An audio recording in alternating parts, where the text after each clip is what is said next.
আল্লাহর দয়া ছাড়া আজকে কেউ কাউকে রক্ষা করতে পারবে না। ছেলে কথা শুনে নাই, নবীর ছেলে কথা শুনল না। আল্লাহ পাক বলেন ওয়াহালা বাইনাহুমাল মাউজু ফাকানা মিনাল মুগরাকিন। বিরাট একটা ঢেউ এসে পিতা পুত্রের মধ্যে বিচ্ছিন্নতা ঘটিয়ে দেওয়া হলো। মুহূর্তের মধ্যে ছেলে বাবার চোখের সামনে চুপ দিয়ে খেয়ে মরে গেল। ইতিহাস অনেক লম্বা, সেই ইতিহাস আপনাদেরকে শোনানো আমার মূল উদ্দেশ্য। আমি শুধু এখান থেকে এই সবকটা শোনাতে চাই, হেদায়েতের মালিকানা যদি নবী নূহ আলাইহিস সালাতু ওয়াস সালামের হাতেই থাকতো, তাহলে নিজের ছেলে আল্লাহর গজবে ধ্বংস হতো না। কথা ঠিক না বেঠিক বলেন? হেদায়েতের মালিকানা যদি নবী ইব্রাহিম আলাইহিস সালাতু ওয়াস সালামের হাতেই থাকতো, তিনি আমাদের জাতির পিতা। এত প্রশংসা আল্লাহ পাক তার করেছেন কোরআন মাজিদে। আল্লাহ পাক বলেন মিল্লাতা আবিকুম ইব্রাহিম হুয়া সাম্মাকুমুল মুসলিমিন। তোমাদের পিতা ইব্রাহিম আলাইহিস সালাতু ওয়াস সালামের মিল্লাতের ধর্মের আদর্শের অনুসরণ করো। হুকুমটা কে দিয়েছেন? আরো যদি বলেন, আমাদের পিতা ইব্রাহিম আলাইহিস সালাতু ওয়াস সালামের আদর্শের অনুসরণ করতে বললেন। আমাদের পিতা হযরতে ইব্রাহিম আলাইহিস সালাতু ওয়াস সালাম, তিনি আমাদের মুসলিম জাতির পিতা হন। কি হন জোরে বলেন তো ভাই, একটু জোরে আমাদের সবাই বলেন না। তিনি মুসলিম জাতির পিতা হন। জাতির পিতা ইব্রাহিম আলাইহিস সালাতু ওয়াস সালাম আল্লাহর কাছে খুব জালিলুল কদর, অনেক সম্মানিত নবী। আপনাদেরকে একটা তথ্য দিয়ে রাখি, এই পৃথিবীতে কোরআনের জন্য, ইসলামের জন্য, আল্লাহর জন্য, তাওহীদের জন্য, আল্লাহর হুকুম জমিনে বাস্তবায়ন করার জন্য যিনি যত বেশি কষ্ট করেছেন, আল্লাহ পাক পরকালে তার মধ্যে তত বেশি বাড়িয়ে দিবেন। এই পৃথিবীতে একজন মাত্র নবী হযরত ইব্রাহিম আলাইহিস সালাতু ওয়াস সালাম। তাওহীদের উপর অটল থাকার কারণে মুশরিকেরা তার গায়ের কাপড় ছিনিয়ে নিয়েছিল, গায়ের কাপড় খুলে অগ্নিকুণ্ডের মধ্যে নিক্ষেপ করেছিল। পৃথিবীতে কোন নবীকে এই দুনিয়াবাসী এমন অপমান করে নাই যেটা নবী হযরত ইব্রাহিম আলাইহিস সালামকে করেছিল। আল্লাহর নামে তাওয়াক্কুল করে নবী ইব্রাহিম আলাইহিস সালাম অগ্নিকুণ্ডের মধ্যে পড়ে যেতে রাজি হয়ে গেলেন, কিন্তু কাফের বেঈমানদের সাথে আঘাত করতে রাজি হন না। জোরে বলেন সুবহানাল্লাহ। বিনিময়ে আল্লাহ তাআলা দুনিয়াতে তাকে একটা পুরস্কার দিয়েছেন। দুনিয়াতে যতগুলো পুরস্কার পেয়েছেন তার মধ্যে অন্যতম একটা পুরস্কার হচ্ছে কাফেররা যেহেতু গায়ের জামা ছিনিয়ে নিয়েছিল, জিবরাইল আলাইহিস সালাতু ওয়াস সালামকে দিয়ে জান্নাতের পোশাক আল্লাহ ইব্রাহিম আলাইহিস সালাতু ওয়াস সালামকে অগ্নিকুণ্ডের ভিতরে ভরিয়ে দিয়েছিলেন। নবীকে আল্লাহ তাআলা বন্ধ রাখেন নাই। আল্লাহু আকবার বলেন, আর চিৎকার দেন আল্লাহু আকবার। নবীকে আল্লাহ তাআলা এই দুনিয়াতে জান্নাতের পোশাক পরিয়ে সম্মানিত করেছিলেন। এই পোশাকটাই হচ্ছে সেই পোশাক যেই পোশাক ইব্রাহিম আলাইহিস সালাতু ওয়াস সালাম থেকে ইসহাক আলাইহিস সালাতু ওয়াস সালাম থেকে ইয়াকুব আলাইহিস সালাতু ওয়াস সালাম থেকে ইউসুফ আলাইহিস সালাতু ওয়াস সালাম পেয়েছিলেন। আবার হযরত ইয়াকুব আলাইহিস সালাতু ওয়াস সালাম ইউসুফের চোখে কাঁদতে কাঁদতে যখন চোখ হারিয়ে ফেলেছিলেন, দৃষ্টি হারিয়ে ফেলেছিলেন, তখন ইউসুফ আলাইহিস সালাতু ওয়াস সালাম এই জামাখানা ভাইদের মাধ্যমে হাদিয়া পাঠিয়ে দিয়েছিলেন যে এই জামাটা আমার বাবার চোখের মধ্যে গিয়ে ধরো, কুদরতি অবস্থায়, কুদরতি ব্যবস্থাপনায় আল্লাহ পাক তার দৃষ্টি ফিরিয়ে দিবে। যেই জামা ইউসুফ আলাইহিস সালাতু ওয়াস সালাম ভাইদের মাধ্যমে পিতা ইয়াকুব আলাইহিস সালাতু ওয়াস সালামের কাছে পাঠিয়েছিলেন, এটাই হচ্ছে সেই বরকতি জামা, যেই জামাটা মূলত ইয়াকুব আলাইহিস সালাতু ওয়াস সালামের মাধ্যমে নবী ইউসুফ নিজের গায়ে পরেছিলেন। আল্লাহু আকবার, আর আল্লাহু আকবার। এই জামাটা আবার পরবর্তীতে হযরত ইয়াকুব আলাইহিস সালাতু ওয়াস সালামের কাছে দেওয়া হলো। এই জামাটা হাতের মধ্যে নিয়ে ইয়াকুব আলাইহিস সালাতু ওয়াস সালাম বলেছিলেন, আমি তো আমার ইউসুফের গান পাচ্ছি। চিৎকার দেখুন সুবহানাল্লাহ। সেই ইতিহাস অনেক লম্বা। এখান থেকে যে মেসেজটা আমরা নেব সেটা হলো এই যে এই যে জামা, এটা কোন জামা? এই জামা হচ্ছে ওই জামা যে জামা হযরতে ইব্রাহিম আলাইহিস সালাতু ওয়াস সালাম তিনি পুরস্কার প্রাপ্ত হয়েছিলেন। জান্নাতের ভেতর থেকে জিবরিল কর্তৃক তিনি পেয়েছিলেন এই পুরস্কার। কেন পেলেন? কারণ তাকে উলঙ্গ করে কাফেরেরা, নমরুদ উলঙ্গ করে তাকে আগুনের মধ্যে ফেলে দিয়েছে। বিনিময়ে তিনি পৃথিবীতে এই সম্মানের পুরস্কার পেয়েছেন। কিয়ামতের ময়দানে আল্লাহ পাক তাকে আরেকটা বড় সম্মাননা দেবেন। সেই সম্মাননা হলো কিয়ামতে যত শ্রেণী পেশার মানুষ আছে আল্লাহ পাক সকল শ্রেণীদেরকে কিয়ামতের দিন উলঙ্গ অবস্থায় হাসরের ময়দানে জমা করবেন। সূরা কাহফে আল্লাহ পাকের ঘোষণা, ওয়াউরিদু আলা রাব্বিকা সাফফা লাকাদ জিতুমুনা কামা খালাকনাকুম আওয়ালা মাররা বাল যাআমতুম আন লান নাজআলা লাকুম মাওঈদা। কিয়ামতের দিন মানুষকে কাতারে কাতারে রবের সামনে দাঁড় করে দেওয়া হবে। কারো গায়ে কোনো পোশাক থাকবে না। সমস্ত মানুষগুলো হাসরের মাঠে উলঙ্গ অবস্থায় দাঁড় করিয়ে দেওয়া হবে। নবীজি সাল্লাল্লাহু আলাইহি সাল্লাম যখন সাহাবীদের সামনে কথা বলেছিলেন, কিয়ামতে সমস্ত মানুষ উলঙ্গ হয়ে উঠবে। মা আয়েশা রাদিয়াল্লাহু তাআলা আনহা হুজুরকে জিজ্ঞেস করেছিলেন, ও আল্লাহর নবী, আমরাও কি উলঙ্গ উঠবো নাকি? নবীজি বললেন, হ্যাঁ আয়েশা, সমস্ত মানুষ হাসরের মাঠে উলঙ্গ উঠবে। মা আয়েশা রাদিয়াল্লাহু তাআলা আনহা জবাবে বলেছিলেন, আমাদের কি শরম হবে না? আমাদের কি লজ্জা হবে না যে উলঙ্গ রবের সাথে আমরা উঠবো? হুজুর বলেছিলেন, শোনো আয়েশা, কিয়ামতের ময়দানে মানুষ এত বেশি পেরেশান হয়ে যাবে, এত অস্থির থাকবে, কার গায়ে জামা আছে কার গায়ে জামা নাই দেখার সময় থাকবে না। এই যে হাসরের ময়দানে সমস্ত মানুষগুলো উলঙ্গ থাকবে, আল্লাহর পক্ষ থেকে সর্বপ্রথম নবী ইব্রাহিম আলাইহিস সালাতু ওয়াস সালামের গায়ে জান্নাতের পোশাক উঠিয়ে আল্লাহ পাক তাকে সম্মানিত করবে। আর জোরে বলেন সুবহানাল্লাহ। এটা হচ্ছে দুনিয়াতে তার ওই স্যাক্রিফাইস, দুনিয়াতে তার সেই ত্যাগ, দুনিয়াতে তার সেই কুরবানি, যে আল্লাহর তাওহীদ পৃথিবীতে প্রতিষ্ঠিত করতে গিয়ে তাকে জামা হারাতে হয়েছে।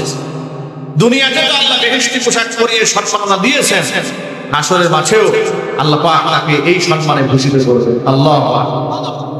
ভাইরা আমার, সেই ইব্রাহিম আলাইহিস সালাতু ওয়াস সালাম এত সম্মানিত নবী আল্লাহর কাছে, হিদায়াতের মালিক যদি তিনি নিজে থাকতেন, নিজের পিতা আযর, নিজের জন্মদাতা পিতা আযর মুশরিক অবস্থায় দুনিয়া থেকে মারা গেছে। মুশরিক অবস্থায় মারা গেলেন। বাবা, আত্মীয় স্বজন এবং পিতা সহ সকল শ্রেণী পেশার মানুষদেরকে বুঝালেন, মূর্তির কোনো ক্ষমতা নাই, দেবদেবীর কোনো ক্ষমতা নাই, সকল ক্ষমতার একমাত্র মালিককে। আরো মহব্বতে বলেন, কিন্তু তারা কথাটা গ্রহণ করলো না। প্রসঙ্গক্রমে আবারও আপনাদেরকে স্মরণ করিয়ে দেই, এই পৃথিবীতে গাছের কোনো ক্ষমতা নাই, মাছের কোনো ক্ষমতা নাই, কোন পীরের কোনো ক্ষমতা নাই, কোন দরবেশের কোনো ক্ষমতা নাই, কোন দুর্গার কোনো ক্ষমতা নাই, এমনকি কোন প্রকারের মূর্তির ক্ষমতা নাই, ভাস্কর্যের ক্ষমতা নাই। অনেক জায়গায় দেখবেন লোকেরা বিভিন্ন মাজারে গিয়া গাছের নামে মানবাদ করে গাছের মধ্যে সুতা ঝুলাইয়া দেয়, আছে না নাই? পীরের পায়ে সেজদা দেয়, পীরের কাছে সন্তান চায়। জোরে জোরে করে নাউজুবিল্লাহ। কসম আল্লাহর, দুর্গার যেমন কোনো ক্ষমতা নাই, দরগারও কোনো ক্ষমতা নাই, কিন্তু এই দুনিয়ার অসংখ্য মুসলমান মনে করে যে কবরে যিনি শুয়ে আছেন তিনি তো অনেক কিছু দেওয়ার মালিক, যার জন্য প্রকাশ্যে অনেকে বলেন, বাবা তোমার নামে ভাসাইলাম করি। জোরে কর নাউজুবিল্লাহ। ঈমান থাকবে? এবার আপনারা বলেন যে সকল ক্ষমতার মালিককে? আমাদের দেশে রাজনৈতিক অঙ্গনে একটা কুফরি বাক্য চালু আছে। জনগণকে খুশি করার জন্য অনেক নেতা স্টেজে উঠে বলে সকল ক্ষমতার উৎস জনগণ। এটা অনেকে বলে না? এটা একটা কুফরি কথা। কি কথা? এটা কুফরি কথা, একটা শিরকি কথা। সকল ক্ষমতার একমাত্র মালিক কে? এটাই আমাদের বিশ্বাস। জনগণ কোন ক্ষমতার মালিক? জনগণ ক্ষমতার মালিক। ক্ষমতার মালিক আল্লাহ। নবী ইব্রাহিম আলাইহিস সালাতু ওয়াস সালাম এত সম্মানিত নবী, হাসরের মাঠেও তার ব্যাপক সম্মান হবে। অসংখ্য মানুষকে তিনি সুপারিশ করে জান্নাতে নিয়ে যাবেন। আপনাদেরকে একটা মৌলিক তথ্য জানাই না, এই কথাটা মনে রাখবেন, ভুলে যাবেন না। কিয়ামতের ময়দানে মৌলিকভাবে 3 শ্রেণীর মানুষ আল্লাহর দরবারে সুপারিশ করবে। কয় শ্রেণী? হাদিস শরীফে এসেছে, একটা হাদিসে এসেছে ইয়াশফাউ ইয়াউমাল কিয়ামাতি সালাসাতু। 3 শ্রেণীর মানুষ রবের কাছে বান্দাদের জন্য সুপারিশ করবে। 1 নাম্বার শ্রেণী হচ্ছে আল আম্বিয়া, নবীগণ আল্লাহর দরবারে মানুষের জন্য সুপারিশ করবে। 2 নাম্বার হচ্ছে সুম্মাল উলামা, নবীগণের পরে আল্লাহ তাআলা আলেমদের মর্যাদা এত বাড়িয়ে দেবেন হাসরের ময়দানে, আলেমদেরকে সুপারিশ করে অসংখ্য গুনাহগার বান্দাদেরকে জান্নাতে নিয়ে যাওয়ার জন্য সুযোগ তৈরি করে দিবে।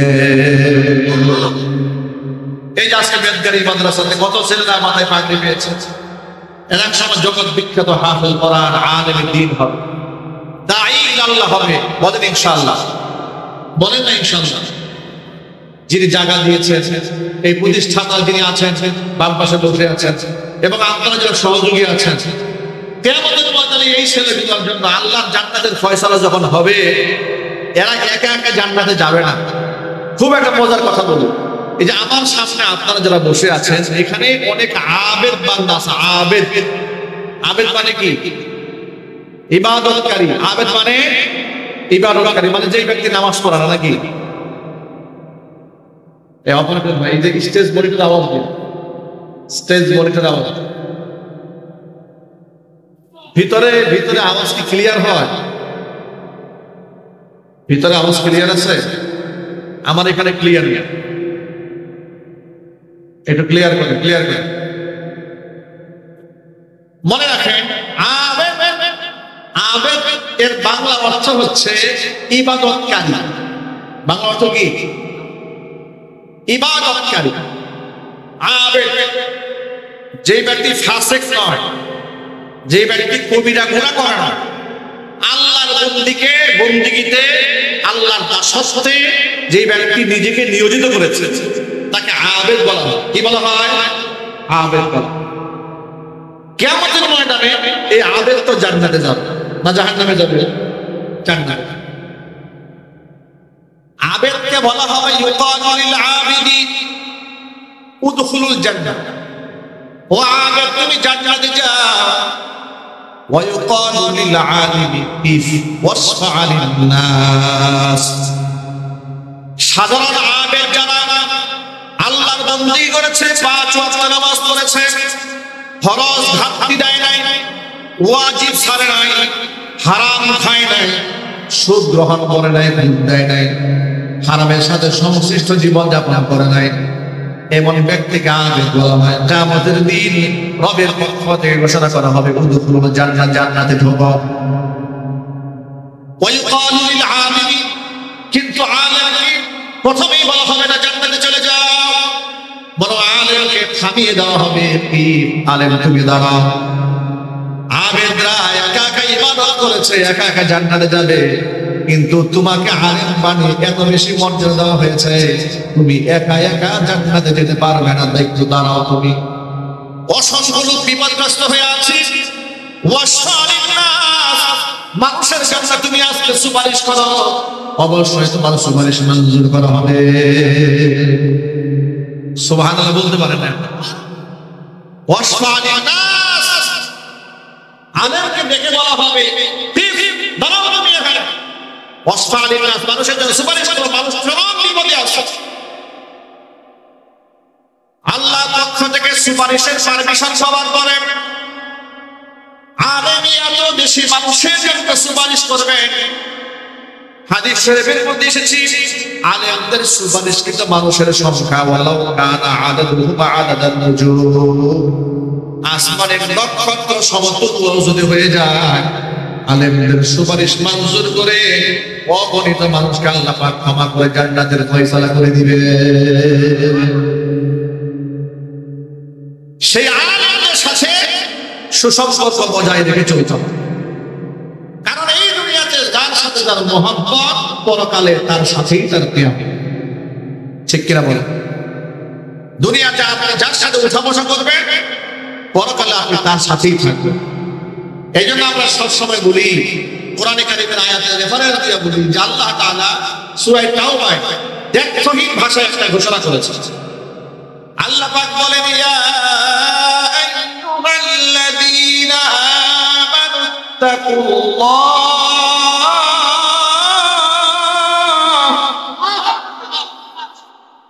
ওয়া কুনু মা'আস সাদিকিন। আল্লাহ পাক বলেন, ও ঈমানদাররা, আমি আল্লাহকে ভয় করো, ওয়া কুনু মা'আস সাদিকিন, এবং সত্যবাদীদের সাথে থাকো। আপনি যদি নামাজীদের সাথে বন্ধুত্ব রাখেন, আপনি নামাজি হবেন। যদি আপনি সুদখোরের সাথে উঠা বসা করেন, আপনি সুদখোর হবেন। যদি আপনি ঘুষখোরের সাথে উঠা বসা করেন, আপনি ঘুষখোর হবেন। যদি আপনি জেনাকাল বদমাশদের সাথে উঠা বসা করেন, আপনার অজান্তে ওই সমস্ত অপকর্মের আসল আপনার মধ্যে পড়ে যাবে। একেবারে খুব সহজে বুঝায় দেওয়ার জন্য বলি, আপনি যদি নাপাক কোনো জায়গায় যান, পেশাবখানায় যদি যান, ডাস্টবিনের পাশে যান, গায়ের মধ্যে যদি ময়লা নাও রাখেন, নাকের মধ্যে কিন্তু গন্ধ একটা চলে আসে। ঠিক না ম্যাডাম? বলেন। অনুরূপভাবে আপনি যদি আতরের দোকানে যান, খুশবুর দোকানে যান, গায়ের মধ্যে খুশবু যদি আপনি নাও রাখেন, নাকের মধ্যে খুশবুর ঘ্রাণ চলে আসে। এটাই হচ্ছে নেককার আর বদকার আমলদার মানুষের সাথে সংশ্লিষ্ট হওয়ার উদাহরণ। নেককার মানুষের কাছে গেলে আপনি যদি নেককার নাও হন, নেককার মানুষের সান্নিধ্য গ্রহণ করার পর থেকে দেখবেন আপনার নামাজ পড়তে মনে চায়, রোজা রাখতে মনে চায়, হজ করতে মনে চায়, যাকাত দিতে মনে চায়, সিনেমা হলে যেতে মনে চায় না। আর যদি লম্পট বদমাশের সাথে বন্ধুত্ব রাখে, ও অবৈধ প্রেম করে, ফেসবুক চালায়, অবৈধ মেয়েদের সাথে রিলেশন করে, একদিন দুদিন তিন দিন আপনার মনের মধ্যে স্বপ্ন আসবে, দুষ্ট তুমি কার সাথে কথা বলো, হুকের সাথে কথা বলি, আমার একটা ব্যবস্থা করে দাও। আছে না যায়? যদি বলেন। এই জন্য আমাদের বাংলা ভাষায় একটা প্রবাদ আছে, সৎসঙ্গে স্বর্গবাস, অসৎসঙ্গে সর্বনাশ। এই কথা কিন্তু হাদিসের ভাষ্য। সুতরাং ভালো মানুষের সাথে উঠা বসা করা। নবী করিম সাল্লাল্লাহু আলাইহি ওয়াসাল্লাম আমাদেরকে একটা মূলনীতি শিখিয়ে দিয়েছেন, আল ইনসানু আলা দীনি খালিলিহি, আও কামা ক্বালা আলাইহিস সালাতু ওয়াস সালাম। রাসূল সাল্লাল্লাহু আলাইহি ওয়াসাল্লাম বলেছেন, মানুষ তার বন্ধুর ধর্মের অনুসারী হয়। এর মানে হচ্ছে কোনো ব্যক্তিকে আপনি কি দিয়ে চিনবেন? একজন ব্যক্তিকে আপনি মাপবেন কি দেখে? আপনি দেখবেন তার চলাফেরা কার সাথে। যদি বলতে হবে ঠিক কিনা? একজন ব্যক্তিকে মাপা যায় তার বন্ধুর আমল দেখে। যে কথা বলার জন্য কথাটা বললাম, বুঝাবার জন্য বলেছি, কিয়ামতের ময়দানে আল্লাহ তাআলা আলেমদেরকে এই সুপারিশ করার সুযোগ দেবেন।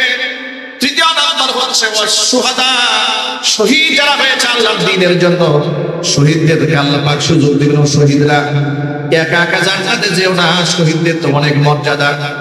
কোরআন মাজিদ আল্লাহ পাক বলে দিয়েছেন, ওয়ালা তাহসাবান্নাল্লাযীনা কুতিলু ফি সাবিলিল্লাহি আমওয়াতা বাল আহইয়াউন ইনদা রাব্বিহিম ইউরযাকুন। আমি আল্লাহর রাস্তায় যারা জীবন দিয়েছি, নিহত যারা হয়েছে, এরা মরে গেছে, কথা তোমরা চিন্তা করো না, কারণ শহীদরা মরে না, শহীদরা জিন্দা। এই আয়াতটা নাজিল হওয়ার একটা প্রেক্ষাপট আছে, শানে নুজুল আছে। শানে নুজুল হচ্ছে নবী করিম সাল্লাল্লাহু আলাইহি ওয়াসাল্লামের বিখ্যাত সাহাবী হযরত জাবের ইবনে আব্দুল্লাহ রাদিয়াল্লাহু তাআলা আনহু। হযরত জাবের রাদিয়াল্লাহু তাআলা আনহু হচ্ছেন ওই সাহাবী, হজ সংক্রান্ত যত হাদিস আপনারা শোনেন, হজের ব্যাপারে সবচেয়ে বেশি হাদিস বেশি বর্ণনা করেছেন যে সাহাবী, ওই সাহাবীর নাম হচ্ছে হযরত জাবের রাদিয়াল্লাহু তাআলা আনহু। হযরত জাবের রাদিয়াল্লাহু তাআলা আনহু একজন সাহাবী। আল্লাহ নবী সাল্লাল্লাহু আলাইহি ওয়াসাল্লামের জীবন দশায় যতগুলো জিহাদ হয়েছে, সবগুলো জিহাদে তিনি অংশগ্রহণ করেছেন, কেবলমাত্র শুধুমাত্র উহুদের ময়দানে তিনি অংশগ্রহণ করতে পারেন নাই।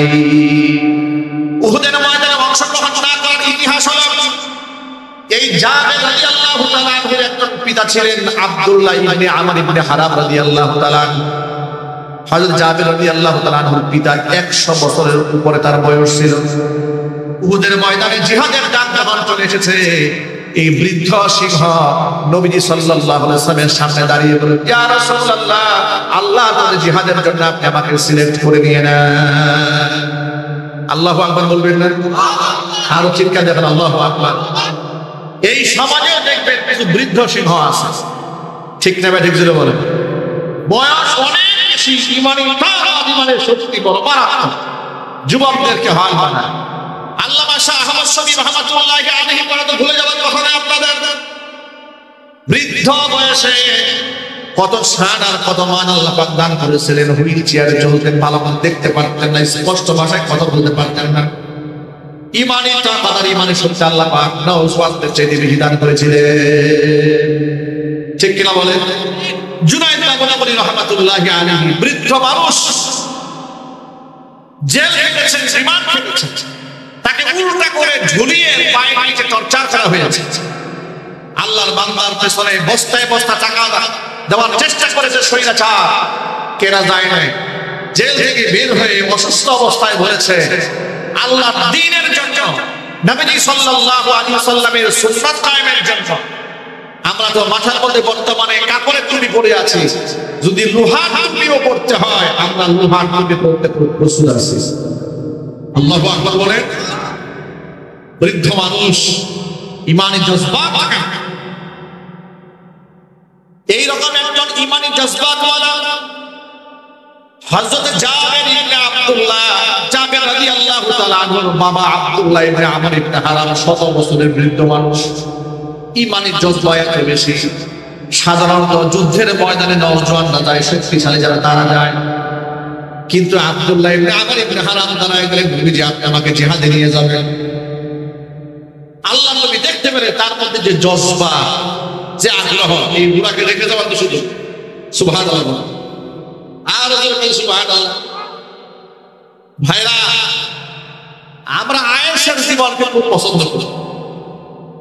জীবনের যেখানে ঝুঁকি নাই, যেখানে জেল খানার ভয় নাই, মাইল খাওয়ার ভয় নাই, চাকরি যাওয়ার ভয় নাই, সেই জায়গায় আমরা কথা বলতে বেশি পছন্দ করি। এটা হচ্ছে দুনিয়ার মানুষের, সাধারণ মানুষের সাধারণ মেজাজ। এমনকি বেশিরভাগ আলেমের এই একই স্বভাব, যে ওয়াজ করলে মসজিদ কমিটির সভাপতি খুশি, সেক্রেটারি খুশি, এলাকার এমপি মন্ত্রী চেয়ারম্যান খুশি, ওই ওয়াজটা করা যায়। কিন্তু যে ওয়াজ করলে এমপি নারাজ হবে, মন্ত্রী কষ্ট পাবে, পুলিশ প্রশাসন নারাজ হতে পারে, হিন্দুত্ববাদী শক্তি নারাজ হয়ে যেতে পারে, নারাজ হয়ে যেতে পারে, আগামীতে ওয়াজ মাহফিলে দেওয়া তাও পাইতে পারে, ওই ওয়াজ হুজুরে করতে চায়। কথা ঠিক না? হুজুরে বলেন সুকৌশলে পাশ কাটায় যায়, সুকৌশলে পাশ কাটিয়ে। রিস্কে কেউ যেতে চায় না, ঝুঁকি কেউ নিতে চায় না, কিন্তু সাহাবায়েরা এত বেশি ঝুঁকি নিতে পছন্দ করতেন। জিহাদের ময়দানে গেলে মুহূর্তের মধ্যে জীবন চলে যেতে পারে, তারপরেও তারা প্রতিযোগিতামূলকভাবে জিহাদে যাওয়ার জন্য রাসূলের কাছে পারমিশন চাইতেন। তো বুড়া মানুষ এমন ভাবে রাসূলের কাছে পারমিশন চেয়েছে, আল্লাহ নবী সাল্লাল্লাহু আলাইহি ওয়াসাল্লাম তাকে পারমিশন না দিয়ে পারেন না। এখন বাড়িতে এই বৃদ্ধ মানুষের কন্যা সন্তান আছে 9 জন। কয়জন? 9টা কন্যা সন্তান, আর একটা মাত্র ছেলে যাবে। এখন বাবা চলে যাবে জিহাদে, এই যে কন্যা সন্তানগুলো আছে এর দায়িত্ব দেখভাল করার লোক লাগবে না? কথা বলে না কেন? এদের দেখাশোনা করার জন্য পুরুষের দরকার আছে না নাই? জাবেরকে তার বাবা আব্দুল্লাহ ইবনে আমর ইবনে হারাম বলল, বাবা আমি পুরা মানুষ, আমার জীবনে আর কি সুযোগ আসে না আসে, তুমি তোমার এই 9 জনের দায়িত্ব গ্রহণ করো, আমি চলে গেলাম জিহাদে। যদি আল্লাহ রাব্বুল আলামিন আমাকে শাহাদাতের মধ্যে দান করেন তো দুনিয়া থেকে চলে গেলাম, বিদায় হয়ে গেলাম, এই 9 বোনের আমানত আমি তোমার কাছে দিয়ে গেলাম, তারা তোমার কাছে বেড়ে উঠবে, এদের দেখভাল করা, এদের বিবাহ শাদী দেওয়া, এদের খোঁজ খবর নেওয়া সব তোমার উপর আমি আমানত দিয়ে দিলাম। এই জন্য এই 9 বোনের দায়িত্ব গ্রহণ করতে গিয়ে জাবের ইবনে আব্দুল্লাহ রাদিয়াল্লাহু তাআলা উহুদে যেতে পারেন না। এই জন্য ওই যুদ্ধে তার পিতা আব্দুল্লাহ গিয়েছিলেন। যাওয়ার পরে সেখানে রক্তক্ষয়ী সংঘর্ষ হলো, ইতিহাস আপনারা সকলেই জানেন। ভয়াবহ এক পরিস্থিতি তৈরি হলো সেখানে। প্রথমে ইসলাম যারা কোরআনের পক্ষে লড়াই করেছে, ইসলামের জন্য, দ্বীনের জন্য, সাহাবায়ে কেরামের টিম, তারা মোটামুটি বিজয় লাভ করে ফেলেছে। পাহাড়ের উপরে থাকা কিছু সাহাবী, যাদেরকে নবী করিম সাল্লাল্লাহু আলাইহি সাল্লাম রিজার্ভ ফোর্স রেখে দিয়েছেন, যা আমরা যুদ্ধের ময়দানে জয় হই বা পরাজয় হই তোমরা নামবে না। কিন্তু যখন এখানে কাফেররা পালিয়ে গেছে, মুসলমানদের বিজয় হয়ে গেছে, তারা উপর থেকে মনে মনে ভাবলেন যে মুসলমানদের বিজয় হয়ে গেছে, এখানে থেকে লাভ নাই, সবাই গরিবদের মাল ভাগাভাগি করে নিচ্ছে, আমরাও চলে যাই। নবী করিম সাল্লাল্লাহু আলাইহি সাল্লামের একটা সিদ্ধান্ত অমান্য করার কারণে তারা যখন পাহাড়ের উপর থেকে নেমে আসলেন, আবার তারা মালামাল নিয়ে ভাগাভাগি করতে শুরু করলেন। এই ফাঁকে ওই সাইডটা ছিল উন্মুক্ত, শত্রু বাহিনী বিশাল দিক থেকে হামলা করে সাহাবায়ে কেরামকে ছত্রভঙ্গ করে দিলেন। অসংখ্য সাহাবায়ে কেরাম শাহাদাত বরণ করলেন। প্রায় ৭০ জন সাহাবী সেদিন শহীদ হয়ে গিয়েছে। নবী করিম সাল্লাল্লাহু আলাইহি সাল্লাম মারাত্মকভাবে জখম হয়ে গিয়েছেন। এমন জখম হয়েছিলেন, গোটা জিহাদের ময়দানে সংবাদ ছড়িয়ে দেওয়া হয়েছিল কুতিলা মুহাম্মদ সাল্লাল্লাহু আলাইহি ওয়াসাল্লামকে হত্যা করা হয়েছে, নবীজি সাল্লাল্লাহু আলাইহি ওয়াসাল্লামকে হত্যা করা হয়েছে। এই সংবাদটা সাহাবীরা যখন শুনেছেন, তাদের মনোবলটা একদম ভেঙে গিয়েছিল। পরাজিত হওয়ার এটা একটা বড় কারণ। মনে রাখবেন, সবসময় মানুষের মনোবলটা হচ্ছে সবচেয়ে বড় শক্তিশালী বিষয়, ঠিক কিনা বলেন? মনের শক্তি এটা আসল শক্তি। আপনার দেহে কতটুকু শক্তি আছে এটা নিয়ে আপনি চলতে পারবেন। মনে যদি বল থাকে, এই বল দিয়ে আপনি অনেক কিছুই করতে পারবেন, ঠিক কিনা বলেন? মনের শক্তি এটা অনেক বড় ব্যাপার।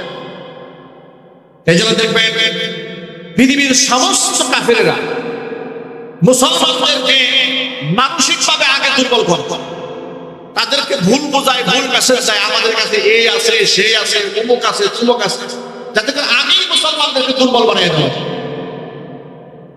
মনোবল হারাবার কোনো কারণ নেই মুসলমানেরা। জিহাদের ময়দানে সাহাবায়ে কেরাম মনোবল হারিয়ে ফেললেন যখন শুনতে পেলেন মুহাম্মদ সাল্লাল্লাহু আলাইহি ওয়াসাল্লাম ইন্তেকাল করেছেন। তারা মনে মনে ভাবলেন যে নবীজির উপর ঈমান এনে দ্বীনের জন্য লড়াই করলাম, তিনি যেহেতু দুনিয়াতে নাই, কার জন্য লড়াই করব? নির্ধারণ করা যায়, তাদেরকে বরণ করতে হয়েছে। এই জিহাদে হযরত আব্দুল্লাহ ইবনে আমর ইবনে হারাম তিনি শহীদ হয়ে গিয়েছিলেন। জাবের রাদিয়াল্লাহু তাআলার পিতা শহীদ হয়ে যাওয়ার পরে রক্তাক্ত অবস্থায়, আহত অবস্থায় আল্লাহর নবী উহুদ থেকে যখন ফিরে এলেন, জাবের রাদিয়াল্লাহু তাআলা আনহুর মন বড় খারাপ, মনটা ভার হয়ে আছে, কারণ হযরত জাবেরের পিতা শহীদ হয়ে গেছে। নবী করিম সাল্লাল্লাহু আলাইহি ওয়াসাল্লাম জাবেরের মনোভাব বুঝতে পারলেন। জাবেরকে ডেকে বললেন, ও জাবের, তুমি কি জানো তোমার পিতা আব্দুল্লাহর সাথে আল্লাহ পাকের কি কথোপকথন হয়েছে? তোমার কি জানা আছে? জাবের রাদিয়াল্লাহু তাআলা বলছেন, আমি কি করে জানবো? আল্লাহু ওয়া রাসূলুহু আ'লাম, বিষয়টা আল্লাহ এবং তার রাসূলই ভালো জানেন। নবীজি সাল্লাল্লাহু আলাইহি ওয়াসাল্লাম বললেন, শোনো, তোমার পিতা আব্দুল্লাহ ইবনে আমর ইবনে হারাম রাদিয়াল্লাহু তাআলা আনহু শাহাদাতের পরে আল্লাহ পাক আব্দুল্লাহকে ডেকে বলেছেন, আব্দুল্লাহ রে, তোমার শাহাদাতে আমি এত খুশি হয়েছি, তুমি আমার কাছে যা চাবে তোমাকে তাই দেওয়া হবে। জাবের রাদিয়াল্লাহু তাআলা আনহুর পিতা আব্দুল্লাহ আল্লাহ পাকের পক্ষ থেকে এই প্রস্তাবনা পাওয়ার পরে সুযোগটা পাওয়ার সাথে সাথে একটু কাজে লাগাই ফেললেন। আল্লাহকে ডেকে বললেন, রব্বুল আলামিন, চাওয়ার যেহেতু সুযোগ করে দিয়েছ, তেমন কিছু চায় না, অনুগ্রহ করে দুনিয়াতে আরেকবার পাঠায় দাও। শহীদের চাইতে এত সম্মান আর এত মর্যাদা বুঝতেও পারি নাই। নবীজি সাল্লাল্লাহু আলাইহি ওয়াসাল্লাম বলেছেন, শহীদরা যখন দুনিয়া থেকে চলে যায়, এদের মৃত্যু যন্ত্রণা তো হয় না, চিমটি কাটলে যত মানুষ ব্যথা পায়, এদের কলিজা বের হয়ে যাওয়ার সময় এতটুকু তারা যন্ত্রণা সহ্য করে না। আল্লাহু আকবার বলেন। আল্লাহকে ডেকে বলে, আল্লাহ, যে সম্মান তুমি আমাদেরকে দিয়েছ, আল্লাহ তুমি আমাকে আরেকটা দুনিয়াতে পাঠাও।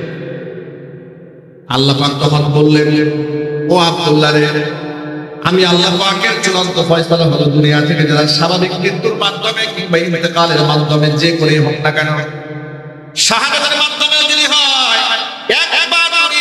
যেই ব্যক্তি বিদায় নেবে তাকে আর ফিরিয়ে দেওয়া হবে না দুনিয়াতে। তুমি আমার কাছে বন্ধু চাও। তখন আব্দুল্লাহ ইবনে আমর ইবনে হারাম রাদিয়াল্লাহু তাআলা আনহু আল্লাহকে ডেকে বললেন, রব্বুল আলামিন, যদি তাই হয়, ফিরিয়ে যদি দুনিয়াতে নাই দাও, অন্তত পক্ষে দুনিয়াবাসীকে তুমি জানায়া দাও শহীদ হওয়ার কারণে তুমি আমাদেরকে কত সম্মান দান করেছো। আল্লাহ তাআলা তখন ওই প্রেক্ষিতে আয়াত নাযিল করলেন। আল্লাহ পাক দুনিয়াবাসীকে আব্দুল্লাহ ইবনে আমর ইবনে হারাম রাদিয়াল্লাহু তাআলা আনহুর প্রস্তাবনার প্রেক্ষিতে আয়াত নাযিল করলেন, দুইটা আয়াত। আল্লাহ পাক তখন বললেন, ওয়ালা তাহসাবান্নাল্লাযীনা কুতিলু ফি সাবিলিল্লাহি আমওয়াতা। ও জিবরাইল, যা দুনিয়াতে আমার বন্ধুর কাছে সংবাদ পৌঁছায় দে, এই পৃথিবীতে যারা জীবন দিয়েছে আমি আল্লাহর জন্য, দ্বীনের জন্য, ইসলামের জন্য, কোরআনের জন্য, তারা এই দুনিয়া থেকে বিদায় হয়েছে, ওই সমস্ত ব্যক্তিদেরকে দুনিয়া মাঠে যেন ভুলেও মৃত মনে না করে, কারণ তারা মৃত না, তারা জিন্দা। বাল আহইয়াউন ইনদা রাব্বিহিম ইরযাকুন। তাদের রব আমি আল্লাহর কাছ থেকে, আল্লাহর কাছে তাদেরকে রিজিক সরবরাহ করা হয়। জোরে জোরে বলেন সুবহানাল্লাহ। শুধু কি তাই, ফারিহিনা বিমা আতাহুল্লাহু মিন ফাদলি। আমি আল্লাহ তাআলা ওদেরকে যে নিয়ামত দান করেছি সেটা নিয়ে তারা বড় খুশি। ওয়ায়াস্তাবশিরুনা বিল্লাযীনা লাম ইয়ালহাকু বিহিম মিন খালফিহিম আল্লা খাউফুন আলাইহিম ওয়ালা হুম ইয়াহজানুন। এখনো পর্যন্ত তাদের সাথে যারা মিলিত হয় নাই, মানে দুনিয়াতে যারা আছে, তাদেরকে তারা এই কথা বলে সুসংবাদ দিচ্ছে, তাদেরকে নিয়ে তারা যেন কোনো টেনশন না করে, তাদের কোনো ভয় নাই, তাদের কোনো দুঃখ নাই, সম্পূর্ণ নিরাপত্তার চাদরে মহান রব তাদেরকে আবৃত করে রেখে দিয়েছে। ভাইরা আমার, কিয়ামতের দিন এই সমস্ত শহীদরা আল্লাহ দরবারে দাঁড়িয়ে যাবে। শহীদরা একা একা জান্নাতে যাবে না, শহীদরা অসংখ্য মানুষদেরকে সুপারিশ করে আল্লাহ পাকের জান্নাতে নিয়ে যাবেন। জোরে বলেন সুবহানাল্লাহ। ভাইরা আমার, একটা মূলনীতি সকলেই মনে রাখেন, সেটা হচ্ছে দুনিয়াতে যেহেতু একদিন এসেছি অবশ্যই বিদায় হয়ে যেতে হবে। রাজা হলেও বিদায় হতে হবে, প্রজা হলেও বিদায় হতে হবে। মনে রাখবেন, দুনিয়ার সময়টা একেবারে সীমিত সময়, কিন্তু পরকালে অনন্ত অসীম সময় সামনে রয়েছে। দুনিয়ার সফলতাও মূল সফলতা নয়, দুনিয়ার ব্যর্থতাও মূল ব্যর্থতা নয়। দুনিয়াতে আপনি রাজা হলেন, বাদশা হলেন, এমপি আর মন্ত্রী হলেন, প্রাইম মিনিস্টার হলেন, বিরাট বড় ক্ষমতাধর হয়ে গেলেন, জুকারবার্গের মতো সম্পদশালী হয়ে গেলেন, ইলন মাস্কের মতো সম্পদশালী হয়ে গেলেন, এটাও সফলতা নয়। কোরআন বলে দিয়েছেন মূল সফলতা কোনটা শোনেন, কুল্লু নাফসিন যায়িকাতুল মাউত ওয়া ইন্নামা তুওয়াফাউনা উজুরাকুম ইয়াওমাল কিয়ামাহ ফামান যুহজিহা আনিন নারি ওয়া উদখিলাল জান্নাতা ফাকাদ ফাজ ওয়া মাল হায়াতুদ দুনিয়া ইল্লা মাতাউল গুরুর। প্রতিটা প্রাণীকে মৃত্যুর স্বাদ আস্বাদন করতে হবে, মরতে তো হবেই সকলকে। আল্লাহ পাক বলেন সকলেই মরবে, মৃত্যুতে কেউ বাঁচতে পারবে না। ওয়া ইন্নামা তুওয়াফাউনা উজুরাকুম ইয়াওমাল কিয়ামাহ, কিয়ামতের দিন তোমাদের আমলের বিনিময়ে তোমাদেরকে পূর্ণ আকারে তোমাদেরকে বুঝায় দেওয়া হবে। পূর্ণ আকারে আমলনামা হাতের মধ্যে তুলে দেওয়ার পরে, প্রাপ্ত বিনিময়টা তুলে দেওয়ার পর, ফামান যুহজিহা আনিন নার, জাহান্নামের আগুন থেকে যাকে রক্ষা করা হবে, ওয়া উদখিলাল জান্নাতা, যাকে জান্নাতে প্রবেশ করানো হবে, ফাকাদ ফাজ, ওই ব্যক্তি সফল। ওয়া মাল হায়াতুদ দুনিয়া ইল্লা মাতাউল গুরুর, দুনিয়ার জীবনটা হচ্ছে ধোঁকা আর প্রবঞ্চনা ছাড়া কিছু নয়। দুনিয়া মায়া, মোহাব্বত, প্রেম, ভালোবাসা সব প্রবঞ্চনা আর ধোঁকা। কথা ঠিক না বেঠিক যদি বলে, উদাহরণ দিয়ে বললে খুব সহজে বুঝতে পারবেন। যে স্ত্রীকে আপনি এত ভালোবাসেন, এত মহব্বত করেন, আপনাকে সারা রাতের বেলায় তার ঘুম হয় না, ঠিক না বেঠিক যদি বলেন। রাতের বেলা আপনাকে ফোন দিয়ে বলে কোথায় আছেন, কেমন আছেন, কি অবস্থা আছেন, রাতের খাবার খেয়েছেন, বলে না, তাড়াতাড়ি বাসায় আছেন, খাবার নিয়ে বসে আছেন। যদি আপনি বলেন তুমি খেয়ে নাও, বলে না খাবো না, আপনার জন্য অপেক্ষায় আছি। দুপুর বেলা বলে ফোন দিয়ে কোথায় আছেন, কেমন আছেন, কি অবস্থা আছেন, খাবার নিয়ে বসে আছি, তাড়াতাড়ি আসে। আপনি সারা খাবার পেটের মধ্যে ঢুকে না, ঠিক না বেঠিক যদি বলেন। কথা বুঝতে কষ্ট হচ্ছে না কি ভাই? এটা বাস্তবতা কিনা? কত মহব্বত স্বামী স্ত্রীর, সুবহানাল্লাহ। স্বামী এবং স্ত্রীর এই মহব্বতটা আল্লাহ প্রদত্ত বড় নিয়ামত। জাআলা লাকুম মিন আনফুসিকুম আজওয়াজা লিতাসকুনু ইলাইহা। আল্লাহ বলেছেন তোমাদের মধ্য থেকে তোমাদের জোড়া তোমাদের স্ত্রীদেরকে আমি সৃষ্টি করেছি লিতাসকুনু ইলাইহা, যাতে করে বউর কাছে গেলে তোমরা প্রশান্তি লাভ করো। জোরে বলেন সুবহানাল্লাহ। বউর কাছে গেলে প্রশান্তি লাভ করতে হয়, সুকুন আসে, মনে সুকুন, শান্তি আসে। অথচ বর্তমান সমাজের অধিকাংশ ঘরের মধ্যে দেখবেন স্বামী স্ত্রীর মধ্যে এমন সম্পর্ক হয়েছে একেবারে সাথে আর বেজির সম্পর্ক। কথা বলা অনেক ঘরের মধ্যে জাহান্নামের আগুন জ্বলতেছে। বউ স্বামীর কথা সহ্য করতে পারে না, স্বামী বউর কথা সহ্য করতে পারে। স্বামী ঘরের মধ্যে কথা একটা বললে বউ বসে আছে, তুমি আমার সাথে বেশি বুঝো। কথা বলে ঠিক না বলে? কিসের আলেম, কিসের হুজুর, কিসের ডাক্তার, কিসের ইঞ্জিনিয়ার, কিসের শিক্ষক? ঘরের মধ্যে শিক্ষক হাজবেন্ড ঢুকেছে, বউ বলে এত কথা বলো না, আমি তোমার ছাত্রী না। বউ কথা বলছে, এবার তুমি চুপ করে বসো। ঠিক কিনা বলেন? এবার হুজুর গেছে, বউ গেছে, বউ বলছে বহুত ওয়াজ করছেন বাইরে, আমার আর ওয়াজ শোনেন, আমি আপনার সাথে ওয়াজ কম বুঝি। কথা ঠিক কিনা বলেন? সুকুন নাই, শান্তি। কারণ হচ্ছে কেউ কারো হক আদায় করে। কোরআন হাদিস একজন স্বামীর প্রতি স্ত্রীর প্রতি স্বামীর যে হক দিয়েছে সে হক আদায় করে, যার জন্য সমাজের মধ্যে মারামারি হয়, ঝগড়া হয়, বিবাদ। সাহাবায়ে কেরাম রাদিয়াল্লাহু তাআলা আনহুম আজমাইন তারা স্ত্রীদেরকে ভরণ পোষণ দিতে পারেন না আমাদের মতো লাক্সারিয়াস লাইফ লিড করার নাই, কিন্তু তাদের মধ্যে ছিল শান্তি, মহব্বত, ভালোবাসা, শ্রদ্ধা। আল্লাহু আকবার বলে ছোট্ট একটা এক্সাম্পল দেন, আপনাদের বেশি কষ্ট হচ্ছে না তো ভাই? নবী করিম সাল্লাল্লাহু আলাইহি ওয়াসাল্লামের জীবন যাপন ছিল একেবারে সাদামাটা জীবন যাপন, কখনো খেয়ে কখনো না খেয়ে, কখনো একটা খেজুর খেয়ে, কখনো পানি খেয়ে, কখনো 2-3 দিন একেবারে না খেয়ে, এই ছিল জীবন যাপন। সুবহানাল্লাহ। কি ঘরে বউ লাক্সারিয়াস শাড়ি নাই, গহনা নাই, হ্যাঁ কিছু নাই, কিন্তু স্বামীর প্রতি স্ত্রীর প্রতি মহব্বতটা কেমন ছিল স্বামীর একটা এক্সাম্পল।